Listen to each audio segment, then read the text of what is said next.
Welcome, everybody, to another edition of Firehouse Table Talk. I'm your host, Scott Jones, with Addiction Training Center, and coming to you from the Sober Life Studios right here in Fort Lauderdale, or outside of Fort Lauderdale. We're here with our friends from Palm Beach Gardens Fire and Rescue. Of course, everyone knows, and if you don't know by now, you should know, Chief Keith Briar. Chief, how are you? Good, Scott. How are you? It's been a while. It feels like it's been a while. Just so much when you get busy and everything, it just kind of drags on. But and then speaking of not speaking to somebody for a while, I think last time I talked to you, James, was sometime last year, beginning of last year. This is James Ippolito, a deputy fire chief. How are you, Jim? Scott, it's great to see you again, and really nice to see you without a mask on. Yeah, really, really. You guys have no idea. It's twice as bad when you have a beard. I'm not sure why, but with the mask and the beard, it's like a rainforest in there. It just gets really nasty. But hey, if it's needed, it's needed. First of all, gentlemen, we're going into, I guess we're into starting April now. How are things going for this year for Palm Beach Gardens Fire and Rescue and everything else? How are things looking?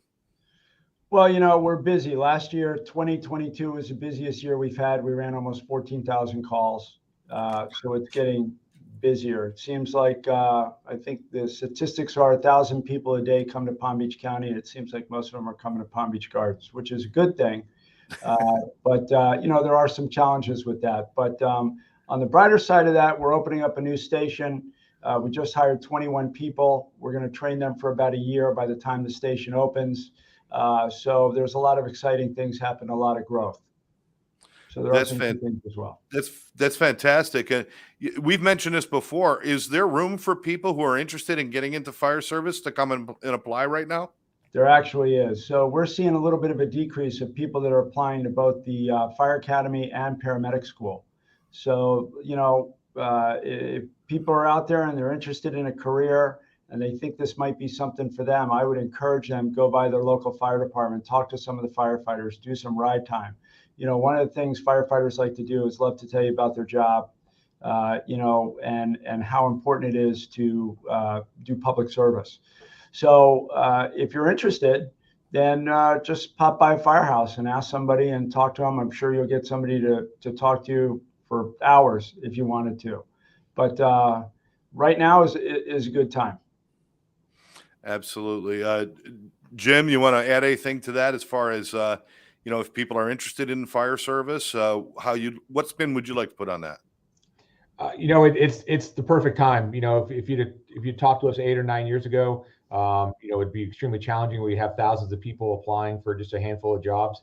The fire service is not immune to the labor shortage out there, and we just hired 21, and knock on wood, we were very fortunate to get some high quality candidates. Fortunately, we're in the city of Palm Beach Gardens, a great place to work, a great department to work for. So, we've been very fortunate, but we want to make sure that pool on the bottom of people going to school is available. So those candidates are there for all the departments, not just our department as well. So get out there. It's a great time. Do you have to live in the district that you're applying in? No, most departments don't have a residency restriction, if you will. We do not, but there are departments throughout the country that do have that, but not here in South Florida that I'm aware of. Okay, terrific. And I know you mentioned labor shortage, but do you think there's anything else to people not applying? Has it been? I'm not sure. I mean, can you explain why there's less people applying to be in fire service? And I know it's the same thing in law enforcement too. There's theories out there, and I don't know if it's appropriate to discuss the theories. I think it's just the market in general. I think just for one reason or another, people are going a different route. One of the theories is, the next generation here is they're the generation that wants to work from home.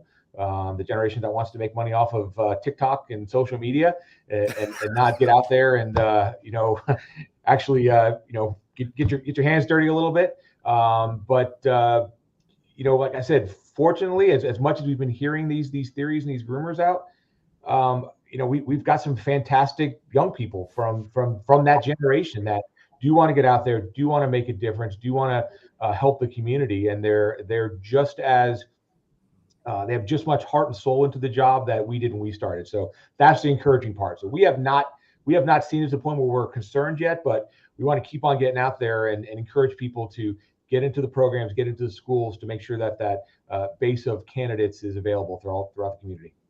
Excellent. So check it out. I encourage people. I think you really hit the nail on the head, Jim. There has been a change in kind of the workforce where there's more people that are, they're working from home. There's not as many people out there doing what do you call it? Either manual labor or difficult labor. They're really looking more for the easier, softer way. It's the change in times. I mean, we got computers, we got phones, we got this, we got that. It's just the way things go. But people are still needed out there doing those things. So please check it out. Chief Keith, is there any way that somebody can just call and ask questions or talk to somebody if they're interested in doing that?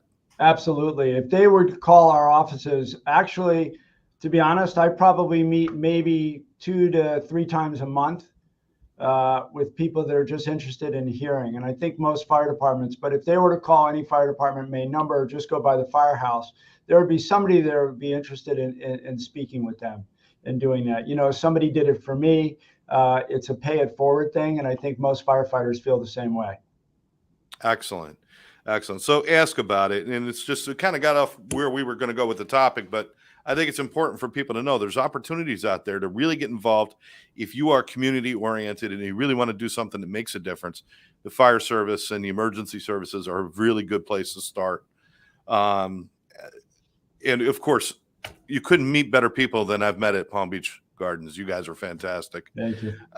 Now, you mentioned something, the calls, like last year, you had a great number of calls, a record number of calls. There's more people moving into the South Florida area every day.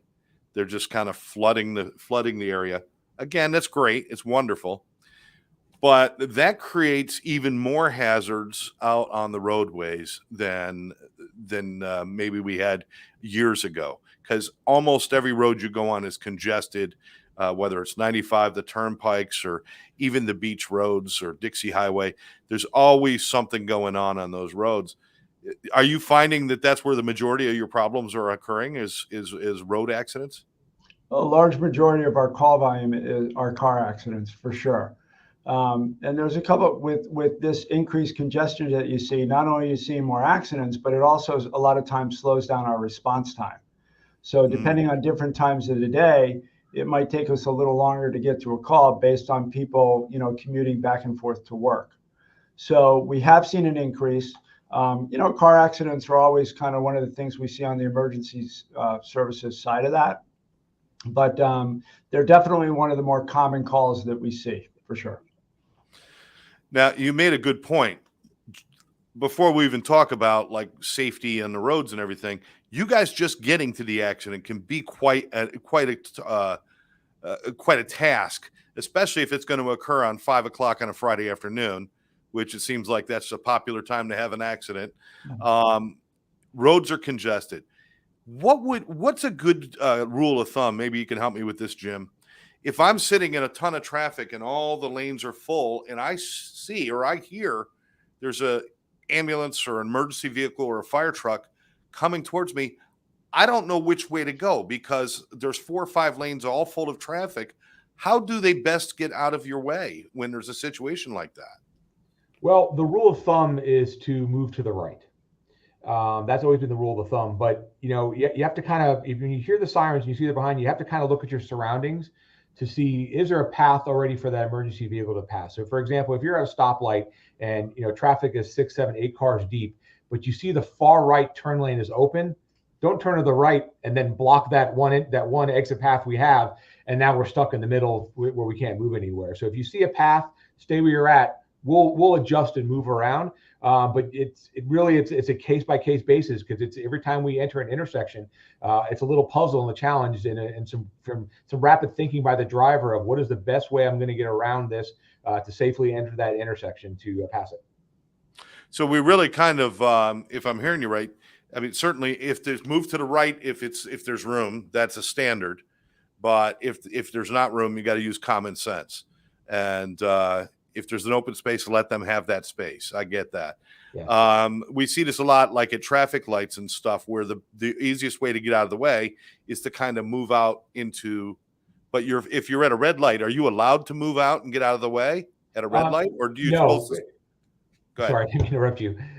So a lot of times what you'll notice if it's jammed, a lot of times the drivers will turn off their siren, because that's the one thing we don't want to do. We don't want to push traffic into the intersection to cause another accident. So it's best for us. We'll turn off our siren, not to get everybody excited. Slow down. Let's let the traffic, wait a couple seconds for that traffic light to signal, and then we'll proceed from there. So safety is always paramount for us, not only for our responders, but also for the general public. Chief, do you want to add anything to that as far as the common sense rules of get out of the way if it's safe?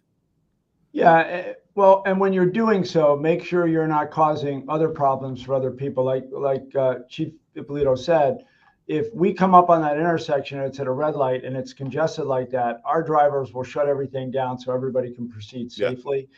But don't panic to the point where you think you got to clear it and you're going to jeopardize your own safety by just pulling out, running a red light and pulling into the intersection. Now there's 2 accidents and we've done more harm than good. Yeah. Yeah. One of the other things that we see a lot of, and I'm sure you see this, but I see it just watching every day. As soon as the truck goes by, if everybody moves out of the way, there's like a mad scramble to see who can get behind the truck, because they feel like they're going to get somewhere faster by doing that. You should pull out in the exact same order that you pulled over to the side of the road, and not try to get in front of people, because now you're creating a wave of accidents behind you by doing that, right? Correct. If everybody just follows it orderly and goes back to their regular driving, just fills in those spaces, it's much safer for everybody. Following us is dangerous. A lot of times we can't anticipate traffic. Remember, we're going at a code 3. If we have to suddenly stop because somebody runs a light because they don't see us coming, and you're right behind us, you're going to collide with that engine. That engine is built pretty strong, and it's pretty heavy piece of equipment. Chances are your vehicle is going to lose. So for your own safety, you should keep back a safe distance. I want to dispel another myth that's out there, that if you have, God forbid, a loved one is in an emergency vehicle, an ambulance or a rescue vehicle, and they're being brought to the hospital, and they ask you, follow us. You can follow us to the hospital. That doesn't mean you follow them through red lights and everything else. You have to, even if you're following the ambulance, you do not.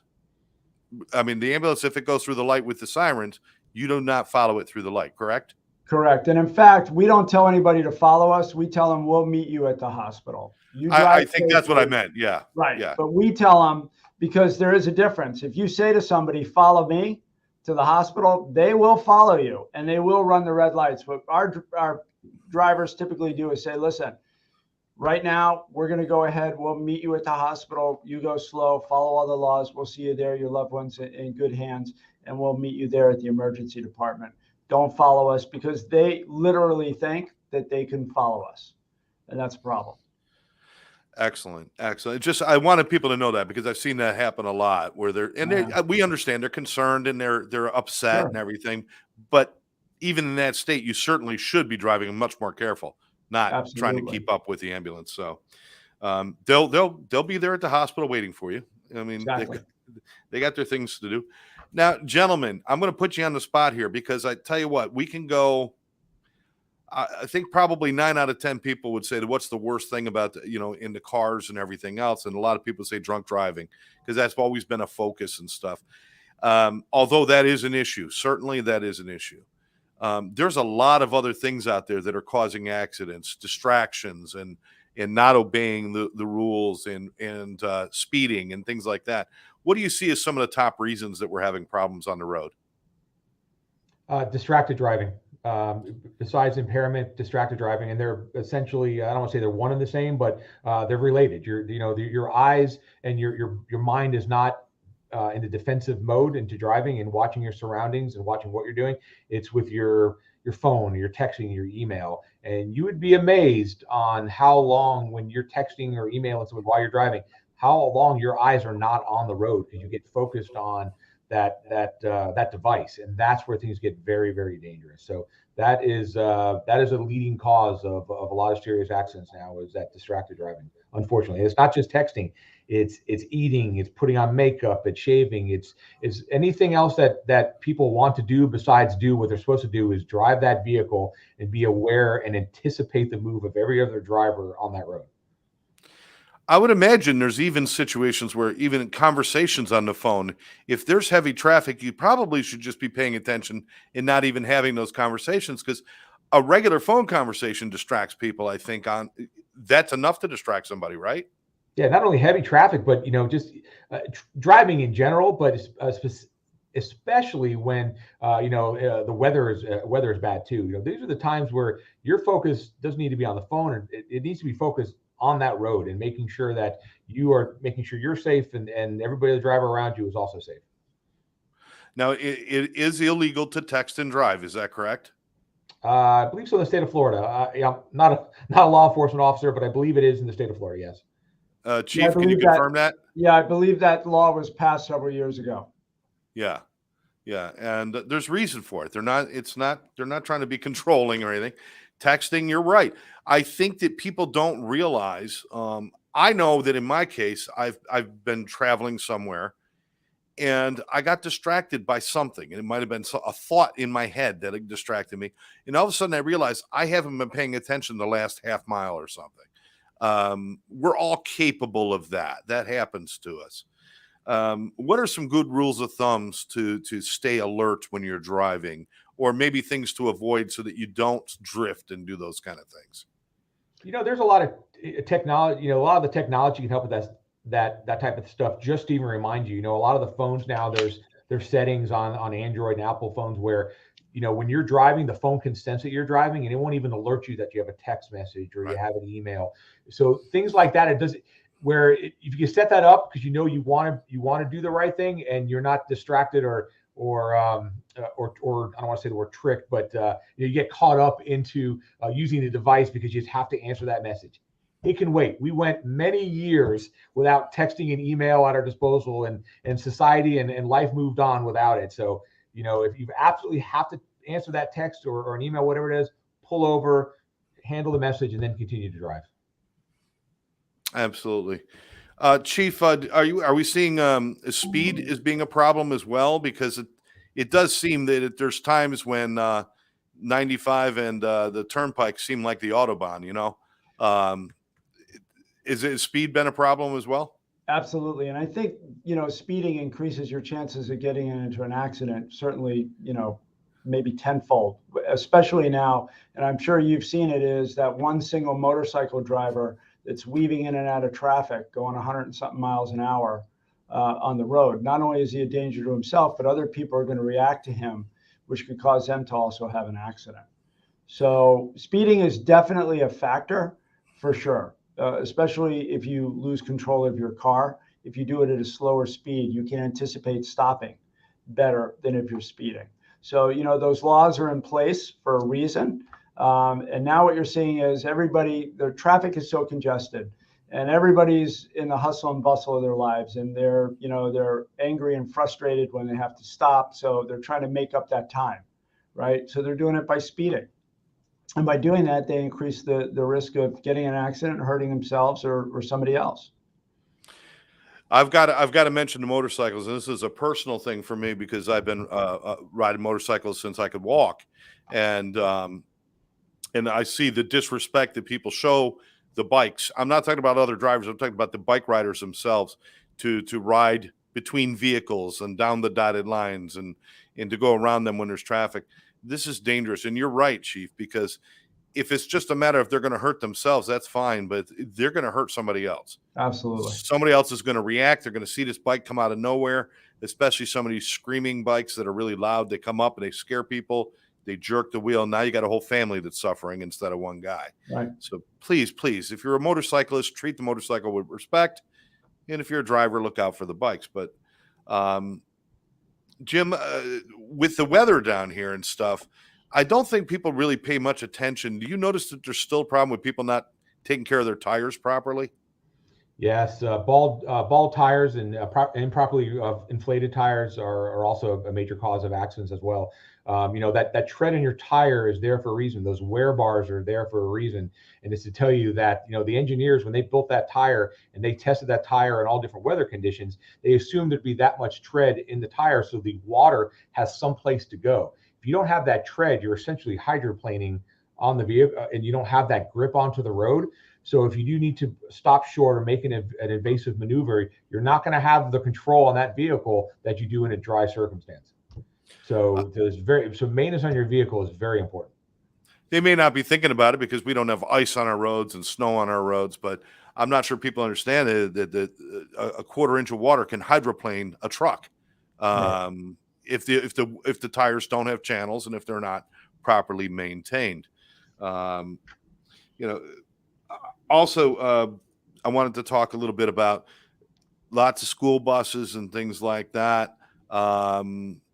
I don't know that this is causing a lot of accidents, but I've still seen a lot of people passing school buses and doing things like that. Have you noticed that there's been a problem with that as well? I don't, knock on wood, we have not, thankfully, had any issues recently that I can think of. But I'm sure out there, I know law enforcement, that's a pet peeve. And they're around. That's you want to get on a cop's bad day, pass a school bus or speed in the school zone. They're there. Again, we haven't had any direct issues that I'm aware of, but I think that's a lot to do with the enforcement by our law enforcement partners to make sure that everybody knows they're out there and they're watching. Now, here's the big one, gentlemen. If you're doing a good job and you're driving fine, but you come across an accident, is there any kind of advice you can give people? Because I think a lot of people are concerned. They don't know, should I stop? Should I get involved? Should I just make a call? What should I do? I mean, is there anything, we'll start with you, Chief. Is there anything you could think of that we could let people know? Because when you do see an accident, you feel like you should know what to do, but we don't. Yeah, this is, we all want to be a good Samaritan, but those roads are dangerous. And it doesn't matter if you're in a residential neighborhood on the side of the road or even like a major highway, I-95 or the turnpike, and somebody comes down. Most people today have cell phones. Most of them could call tow companies to change their tire. It's extremely dangerous in those areas to get out and to change your tire. So when, we want to help, and I'm sure there's people that are going to do it anyway, right? They see a young mother stranded on the side of the road. Most people are going to stop anyway. But you have to be extremely cautious with that, where you position your car far enough back to have some kind of distance between you. Having, flares are important to kind of just go ahead and let traffic know at night, some kind of lighting. Now they have these kind of things that sit in the road and they'll kind of blink and they'll flash, but just noticing. But to be honest with you, it's not unusual for us to hear in our side of the business of fire trucks all the time that are hit by people while they're stopped on the road attending to people in a car accident, even with their lights on. People get a little confused. They run through the barriers or they miss it, and they're killing firefighters. They're damaging equipment. So even at the best of circumstances, with a lot of lights in an emergency scene, people are still running into them. It is extremely dangerous, and it has to be done with extreme caution. At least a wrecker, those guys are used to that. Their vehicles are a little heavier than they know, and sometimes maybe just pulling over real quick and saying, hey, listen, do you need me to make a phone call from you? But it is dangerous depending, especially if it's on the driver's side, right? And you're sticking right out into that where you have to change that tire. It takes a second for somebody to just come close enough to clip you or the jack or something along those lines. It's extremely dangerous to do. And there's quite a few places where there is no safe pullover zone. I mean, it's not like it's right. It's not like you can get off the road completely or pull into a parking lot and then be of assistance. Right. Some of these are very dangerous places to stop to begin with. But Jim, there's also the issue of you don't know what's happening with that vehicle if there's been an accident where there's been major damage to the car, because we could be looking at fires and explosions and all sorts of problems too, right? Absolutely. I have feared for my life on I-95 and the turnpike far more times than I have feared for my life at a structure fire. Traffic it's it's scary out there. So to go off of Chief's point, safety is our absolute is paramount. You'll hear us say that a million times from day one of EMT and fire school. That is ingrained in everybody's head. So we train for these things. We train to as soon as we get on the scene, our first thing is our surroundings and making sure that the scene and our personnel are safe. That is why on 995 you will see a fire truck blocking 2 lanes. Now, most of the time in Palm Beach County, you're going to see 2 fire trucks blocking lanes. And that's so if a vehicle is going to hit a fire truck, it's going to hit the first vehicle, the first fire truck, and the second fire truck is still available to help with the injured. The second thing we're going to do is then also secure that vehicle. So to your point, make sure there's no hazards for fuels leaking, any explosion hazards. Now, battery issues with a lot of these electric vehicles we have to worry about. Power lines down. These are the things that we train for and practice for, so it's ingrained in our blood. The average citizen, might get tunnel vision and get on there and just want to go help that person and not be aware of the surroundings and could potentially put themselves in harm's way and now become part of the problem instead of part of the solution. Absolutely. And I mean, and we've also got this, I don't know where else this happens in the world where so many cars go into canals. You'd think we lived in Venice or something. Just every time you hear something, there's a car going into a canal. And there's always somebody who wants to jump in the water and try to save somebody and do something. There's a real risk there too, because you don't know what's in those canals. I mean, as much as you want to do that, any recommendations there when you have a situation like that, gentlemen?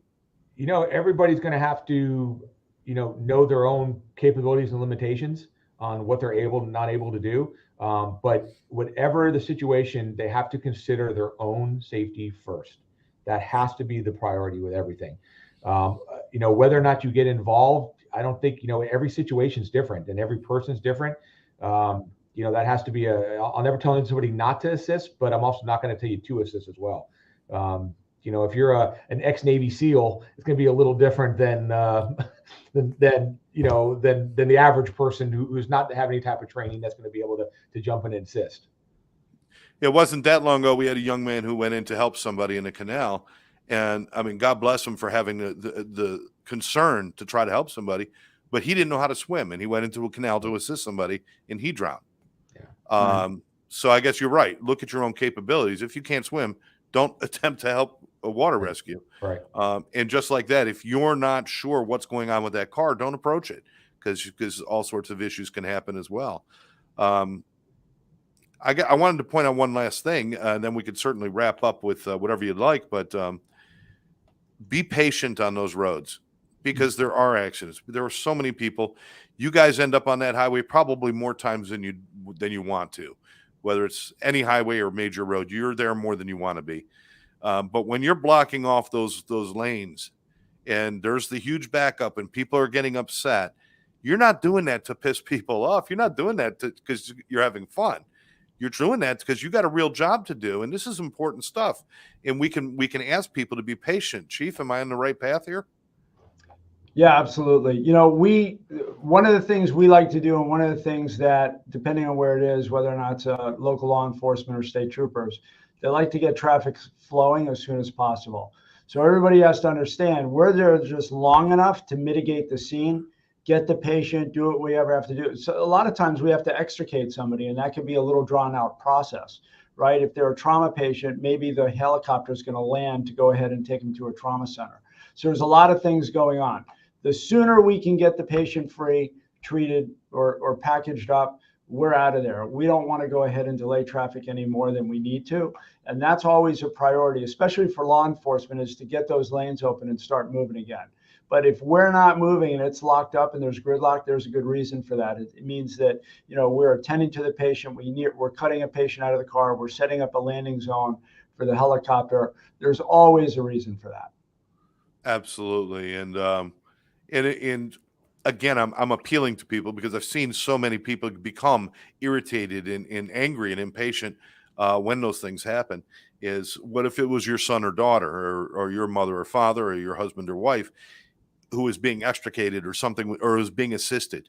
Would you want them to rush through that or to do it right? Jim, any other thoughts you have as far as being out on the roads and being safe and responsible?